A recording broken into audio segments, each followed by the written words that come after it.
ಸ್ನೇಹಿತರೆ, ನಾಸಾದವರು ರೀಸೆಂಟ್ ಆಗಿ ಒಂದು ಪ್ರಯೋಗವನ್ನು ನಡೆಸ್ತಾರೆ.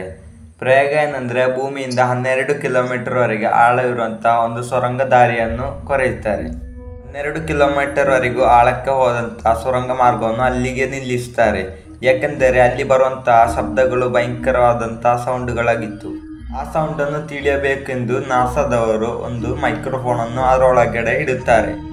ಅದರಲ್ಲಿ ಬರುತ್ತಿದ್ದ ಭಯಂಕರವಾದಂಥ ಸೌಂಡನ್ನು ಕೇಳಿ ರಿಸರ್ಚ್ ಮಾಡುವವರು ಭಯಪಟ್ಟು ಆ ಗುಂಡಿಯನ್ನು ಅಲ್ಲೇ ನಿಲ್ಲಿಸುತ್ತಾರೆ. ಅಲ್ಲಿ ಬರುತ್ತಿದ್ದ ಸೌಂಡನ್ನು ನೀವು ಕೂಡ ಕೇಳಿದರೆ ಗ್ಯಾರಂಟಿ ಭಯಪಡುತ್ತೀರಿ.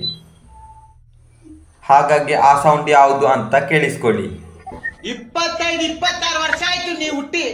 ಈ ದೇಶಕ್ಕಾಗಿ ನೀವೇನ್ ಮಾಡಿದಿರಿ? ಒಂದು ಸಣ್ಣ ಎಳಪು, ಸಣ್ಣ ಸಹಾಯ, ನೋ ಚಾನ್ಸ್. ಎಲ್ಲ 24 ಗಂಟೆನೂ ಕುಡಿಯೋದ್ ಕಲ್ತ್ಕೊಂಡಿದ್ದೀರಿ ನೀವು. ಕೆಲಸ ಕಾರ್ಯ ಬಿಟ್ಟು ಕುಡಿಯೋದ್ ಕಲ್ತಿದ್ದೀರೇನ್ರಿ ನೀವು?